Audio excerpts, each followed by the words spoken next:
가겠습니다. 뒤로 가서 여기 그 노란색 모자 쓰신 여성분께 마이크 드리겠습니다. 두세 줄로 압축적으로 부탁드립니다. 이게 압축하는 게 쉽지는 않아요. 고맙습니다. 맞습니다. 와, 떨립니다 지금. 며칠 잠 못 잤습니다. 반갑습니다. 잘 안 보입니다. 쓰겠습니다. 아, 그래요? 네.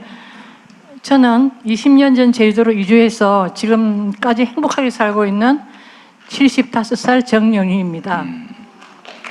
저는 뭐 정책 이런 건 모르겠습니다. 그냥 딱 한 가지, 숲을 지키시고 자연을 지켜주십시오.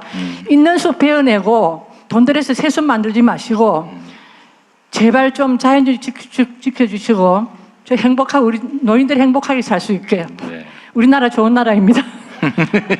정말 행복하게 살 수 있게 자연 좀 지켜주시고 있는 숲 좀 베어내지 마시고 지금 100년 된 숲을 잘라내고 4차선을 내고 그 길 주위에 있는 학교, 도서관 뭐 이런 것들이 다 지금 무너지게 생겼는데요. 제발 지켜주십시오. 저 부탁은 그거 한 가지입니다. 그리고 대통령 뵙고 싶어서 3일 잠 못 잤습니다. 너무 반갑습니다. 고맙습니다. 네. 고맙습니다. 고맙습니다. 네. 아, 저도 그 궁금한데 전에 무슨 비자나무 숲을 베어내고 무슨 8차선인지 4차선인지 만든다고 사진 올려오고 뭐 그랬던 그건 어떻게 됐어요? 그거는 큰일이고 아, 그거 어떻게 됐어요? 그건 저는 모르죠. 하다 말았어요? 끝까지 했어요? 알았습니다. 그냥 고맙습니다. 궁금해서. 네. 네. 네? 제2공항? 공항을 할지 안 할지도 안 했는데 뭐 벌써 더로부터. 아, 그랬어요? 네, 이따가 의견서를 넣어주시면 검토를 하도록 하겠습니다. 죄송합니다. 네, 네. 저기 3구역에 맨 뒤에 계신 남성분께 마이크 드리도록 하겠습니다. 정장 입으신 남성분께 마이크 전해주십시오. 대통령 반갑습니다. 저는 한경면 쪽에서 농업인이 심부름을 하고 있는 머슴을 하고 있는 제주 고산농협조합장 고영찬입니다. 농협.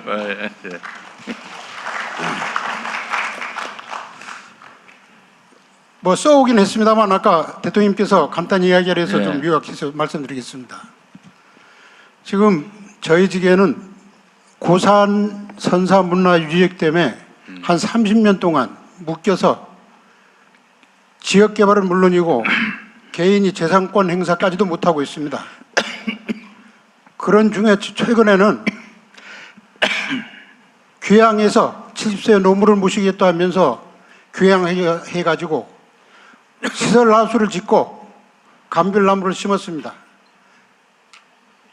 한 1년 지난 후에 거기에 철거 명령이 떨어졌습니다. 문화재 쪽에서.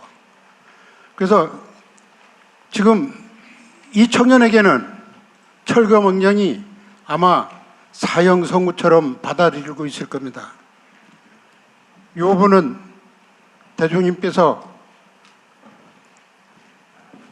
좀 잘 지켜서 봐주셔서 정말 청년들이 농촌으로 돌아올 수 있도록, 이게 또한 다른 쪽에서 보면 농촌 소멸을 막는 방법이기도 합니다. 고향으로 들어와서 부모와 함께 농사 짓겠다고 하는 이런 현실에 정말 머슴을 하고 있는 저 입장에선 어떤 얘기를 해야 될는지 모르겠습니다. 네. 또 한 가지 네, 말씀드리겠습니다. 압축적으로 부탁드립니다. 다른 하나만 더 말씀드리겠습니다. 현재 부끄럽습니다만 이제 농협 개혁 이야기가 많이 나옵니다. 농협 개혁은 제도 개선으로 되는 것만 아니라 마지막에 농촌 소멸을 막고 농촌 재생을 할 수 있는 마지막 연결고리까지 해서 같이 검토해 주시기 바라겠습니다. 또 하나는 네. 왜 자꾸 늘어나요? 아닙니다. 줄여주십시오. 지금 지역에 보면 농촌 지역에 보면 과거에 사용하던 관공서들이 방치되어 있습니다. 그게 허물이 돼가지고 아마 청소년들 지금 허무 지역이 되고 있는데 저희가 그 공공근로자 계절 사업을 하고 있는데 그 관설을 좀 임대하거나 살려고 했더니 대통령님이 지난번에 국고재산 마음대로 팔지 말아라 지시한 것 때문에 임대도 안 되고 지금 그렇게 서 있는 상태입니다. 우리가 이 공공근로자 관련 부분은 숙소가 반드시 필요합니다. 이렇게 사용할 수 있도록 좀 지사님께서 네. 네, 다른 대표님께서 부분들은 도와주시기 바라겠습니다. 네, 의견 고맙습니다. 감사합니다. 잠깐만. 네. 네. 관공서 문제는 팔아먹지 말라고 그랬지 활용하지 말라는 소리는 아니었는데, 그건 나중에 한번 상황을 체크해서 저렇게 부당하게 혹시 그 핑계 대고 또 안 하는 경우가 예, 있는 관공서 모양인데 포함해서 폐교들을 공공성을 활용을 하라는 거지. 네, 활용하는 팔아먹지 말라는 마음을 거지. 지금 모색하고 네. 있습니다. 그리고 그 뭐 귀농 청년 문제도 좋은데 거기 원래 농사지면 안 되는 데다 농사를 진 모양이네 보니까. 그러니까 철거 명령이 나왔겠죠. 문제되는 게 그겁니다. 30년 정도면 한 반세대가 흘러가는 거 아닙니까? 아니 잠깐만 현 제도가 그런데 그 제도를 위반했으니까 철거 명령이 나온 거 아닌가요? 예, 그 제도가 잘못됐다 그 말인가요? 예, 그거는 맞습니다.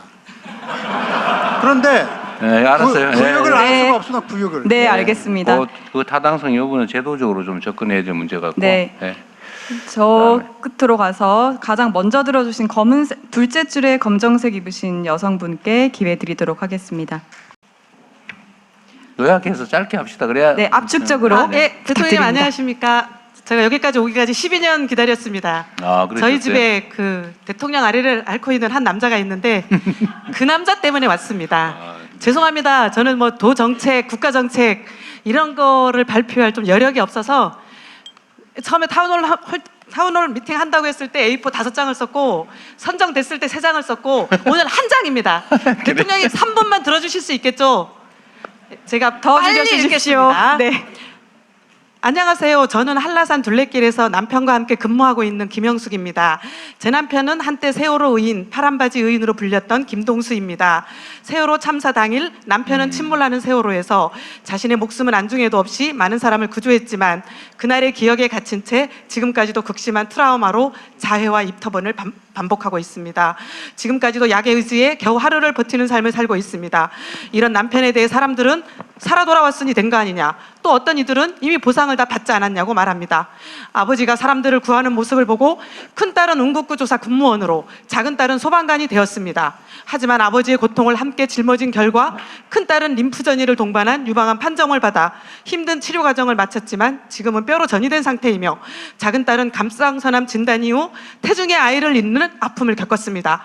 그럼에도 두 딸은 자신의 고통보다 아버지를 더 걱정하고 있습니다. 이런 상황 속에서 남편의 상태는 점점 더 악화되어 왔습니다. 2014년 4월 16일 해경동 구조 인력은 책임을 다하지 못했지만 남편은 인대가 끊어질 정도로 몸을 바쳐 사람들을 구조했습니다. 그럼에도 구조하지 못한 생명에 대한 죄책감에 여전히 시달리고 있습니다. 남편은 공무 수행 중이 아니므로 국가 유광조는 될 수 없다고 해서 의상자 신청을 했고 2번의 신청 끝에 의상자 5등급 인정을 받았습니다. 트라우마 사례로는 처음이었다고 들었습니다. 하지만 이것이 오히려 저희 가족의 족쇄가 되었습니다. 의상자 제도가 있음에도 불구하고 현장에서조차 인정받지 못하는 일이 반복되며 남편은 더 큰 상처를 입었습니다.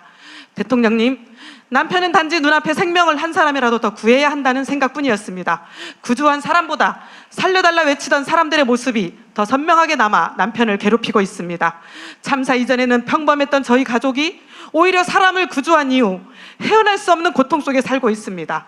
딸 바보 아빠 동수 씨는 자신 때문에 딸들이 아프다고 자책하고, 아빠 바보 딸들은 아버지를 걱정하느라 치료에 온전히 집중하지 못하고 있습니다. 남편은 더 이상 예전으로 돌아갈 수 없습니다. 그렇게 국가가 이 고통을 이해하고 최소한 김동수 당신은 인정받은 사람이라는 확신을 줄 수 있어야 하지 않겠습니까? 부디 남편이 좌절하지 않고 자부심을 가질 수 있도록 여러 기관에서 제도를 좀 살펴봐 주십시오. 세월호 12주기가 이제 며칠 앞으로 다가오지만 남편은 갈 곳이 없어 스스로 3평짜리 컨테이너를 마련해 기억 공간을 홀로 준비하고 있습니다. 세월호로 희생된 이들을 충분히 추모하되 지옥 속에서 살아남은 사람들의 고통도 함께 기억해 주시길 부탁드립니다. 끝으로 저희 가족의 이야기를 담은 만화 홀 어느 세월호 생존 이야기가 출간되었고, 다큐멘터리 이어달리기가 작년 부산영화제를 시작으로 올해 서울인권영화제에서도 상영될 예정입니다. 한 남자를 지켜내기 위해 저희 세 식구가 고군분투하며 이어달리기를 하고 있고 많은 분들이 함께 달려주고 계십니다. 대통령님께서 그 마지막 주자가 되어 결승 테이프를 끊어주신다면 더 바랄 것이 없겠습니다. 그리고 대통령님께서 언젠가 제 남편 김동수를 만날 기회가 있다면 제 남편에게 장하다, 고생 많았다고 한마디 건네주신다면 큰 위로가 될 것입니다. 의인의 삶이 불행이 아닌 해피엔딩으로 끝날 수 있도록, 그래서 더 많은 의인들이 한국 사회에 나올 수 있도록 도와주십시오. 감사합니다. 네. 네, 감사합니다. 말씀 감사합니다. 대통령 이제 뭐 한두 분 마무리. 더 하시죠. 네, 한두 분 더 하도록 하겠습니다. 그럼 뒤에 부분 하겠습니다. 저쪽에 맨 뒤에 계신 그 두 손을 들고 계신 분께 네, 기회 드리도록 하겠습니다.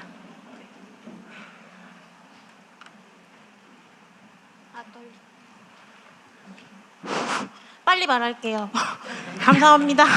네, 저는 서귀포시 남원읍에 거주하는 35살 송민영이라고 합니다. 저는 청주에서 나고 자랐고 제주도로 대학교를 진학하면서 이곳에 남편을 만나서 정착하게 되었습니다.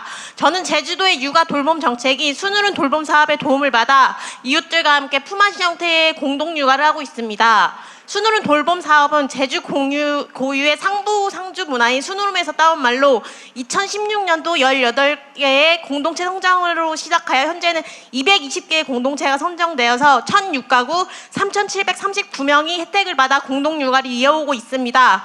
올해에는 감사하게도 지원 범위와 지원금이 상향되어서 각 공동체의 인원수에 준하여 기존 최대 150만 원에서 200만 원으로 확대되었으며 지원 대상 또한 임산부 포함 손자 손녀를 돌보시는 조손가정 그리고 중학생을 키우는 양육가정까지도 최소 3가정 이상 모여 매년 1월 공고하는 수누른 돌봄 사업에 지원하게 돼서 선정이 되면 돌봄비를 지원받으며 공동육아를 할 수 있게 되었습니다. 저는 26살에 아이를 처음 출산한 이후 친정도 육지에 있어 도움을 받을 수 없는 상황에서 주변에 함께 아이를 키울 지인도 없고 기댈 곳 없이 육아를 하며 막막하던 그때 아이가 생후 60일 때 이 사업을 알게 되었고 그때부터 제 삶은 크게 달라졌습니다. 처음에는 외동으로 아이를 키울 생각이었지만 공동육아를 하면서 함께하는 돌봄 속에서 서로 의지하고 지지해주는 환경이 만들어지자 저희 가족도 더 큰 용기가 생기게 되었고 지금은 넷째 아이까지도 계획을 할 만큼 큰 변화를 겪게 되었습니다. 첫째 봄이가 태어나고 여름이 가을이가 차례로 태어났으며 다가오는 6월에는 넷째 겨울이까지 태어날 예정입니다. 수누름 돌봄 사업 덕분에 저희 집에는 사계절이 모두 완성되었습니다. 저희 가족에게는 이 사업은 단순 돌봄을 넘어 삶의 형태를 바꾸는 소중한 기반이 되었습니다.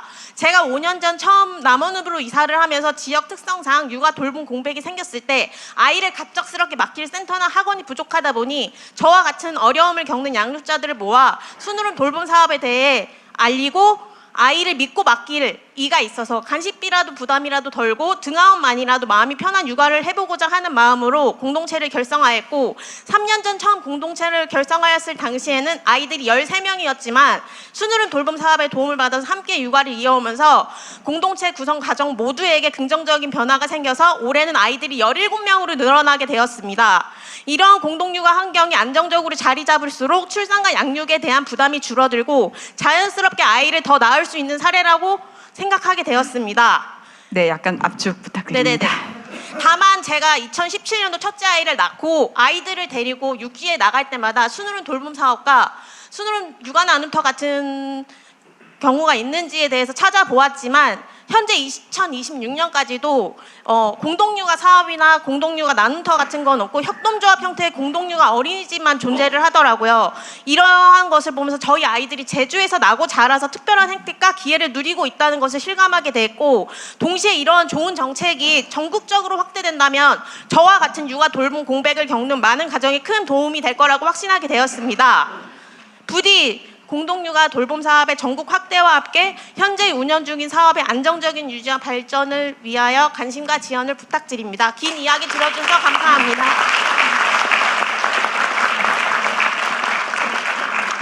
우리 한 분만 더 하고 네, 마지막 한 분 더 하겠습니다. 아니, 여기 구역에 들어가도록 하겠습니다. 구역 제한이 있었다고 합니다. 네. 맨 뒤에 계신 남성분께 마이크 드리도록 하겠습니다. 청년분께 마이크 드립니다.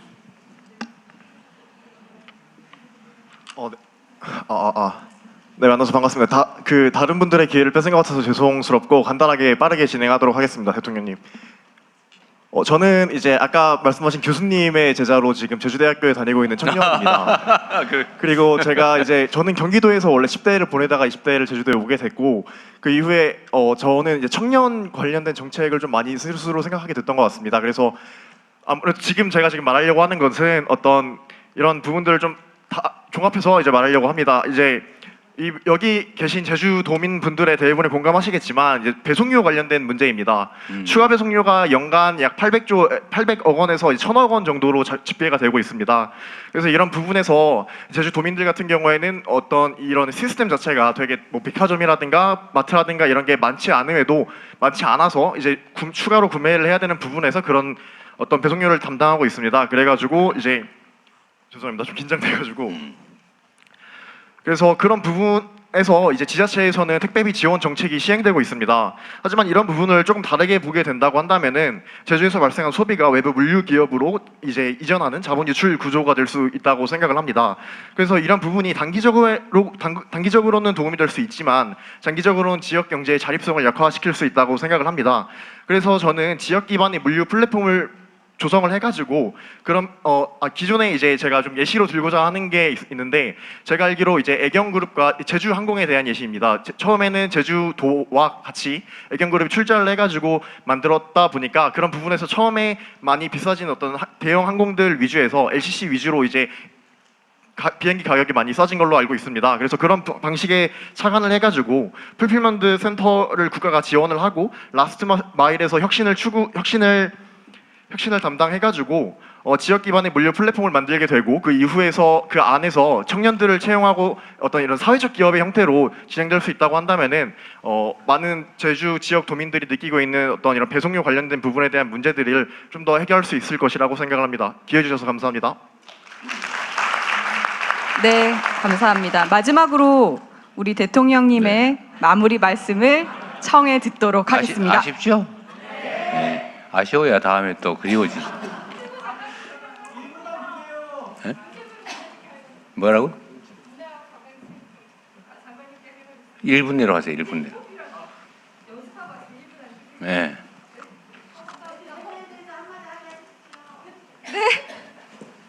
감사합니다. 네, 빠르게 읽겠습니다. 네, 안녕하세요. 저는 스포츠 에이전시 아인사나 김수연이라고 합니다. 대한민국 최초의 프로축구 구단주 출신 대통령님께 관련 정책을 제안할 수 있어 영광입니다. 대통령님께서 말씀하신 세계적 관광 수도와 K 관광 3천만 시대, 저는 그 답 중 하나를 가지고 왔습니다. 오늘 8월 세계 3대 축구 클럽이 하나인 독일 FC 바이에른 뮌헨이 제주 방문을 추진 중에 있습니다. 참고로 뮌헨에는 현 국가대표 김민재 선수와 손흥민 선수의 짝꿍인 케인이 함께 뛰고 있습니다. 3억 명의 글로벌 팬이 가진 대형팀이 서울이 아닌 제주를 선택했습니다. 제주 SK 출신 구자철 선수가 분데스리가 시절 맺은 인연인 뮌헨 구단에 직접 제안했고 제주 SKFC 그리고 지역 기업인들과 함께 TF를 꾸려 협상을 진행하고 있습니다. 뮌헨은 이미 지난주에 시사팀을 보내 관련 시설 점검을 모두 마친 상태이고 현 시각 뮌헨의 총괄 책임자가 제주공항에 도착해 최종 결정만을 남겨두고 있습니다. 제주가 선택된 이유가 있습니다. 중국 팬들이 무비자로 들어올 수 있고 일본 동남아 팬들도 제주 국제공항으로 바로 들어올 수 있습니다. 이 매체가 성사된다면 단순한 친선 경기가 아니라 아시아 전역에서 수만 명의 축구 팬이 제주를 찾는 글로벌 스포츠 관광의 멋진 시작점이 될 것입니다. 그런데 대통령님, 솔직하게 말씀드리겠습니다. 이 이벤트를 성사시키기 위해 지역 기업인들과 구단이 사비와 자체 예산으로 협상을 진행하고 있습니다. 제주도 예산이 반영이 안 된 상태이고 공공기관도 사정이 비슷한 것으로 알고 있습니다. 하지만 이건 제주만의 행사가 아닙니다. 관광이냐 스포츠냐 부서를 나눠 생각할 것이 아니라 부서 간의 협의가 반드시 필요한 사안입니다. 예를 들어 홍콩, 싱가포르, 태국은 중앙정부가 직접 주체가 되어 스포츠 마케팅을 합니다. 다 됐습니다. 대통령님, 대한민국의 최초의 프로축구 구단주 출신 대통령이십니다. 축구가 지역경제에 어떤 힘을 가져오는지 누구보다 잘 아시는 분입니다. 이번 매치가 대통령께서 말씀하시는 K관광 3천만 시대를 여는 상징적 사례가 반드시 될 거라고 확신합니다. 정부 차원으로 이 행사가 성공할 수 있도록 문화체육관광부와 한국관광공사 그리고 관련 부처 협조를 간곡히 부탁드립니다. 추진 중인 바이에른 뮌헨이 제주에서 보여줄 한 경기가 대한민국 스포츠 관광의 새로운 모델이 될 수 있도록 꼭 도와주십시오. 감사합니다.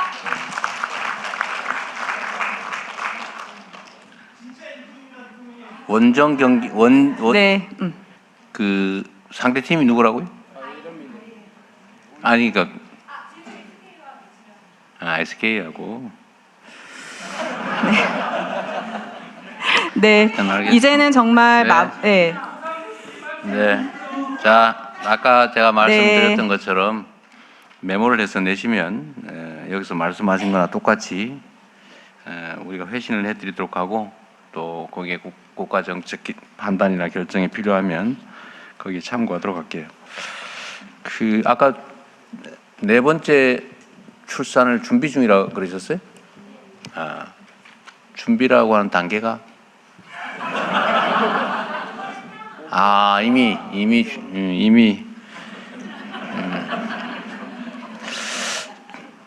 구체적 준비를 하고 있는 중이군요.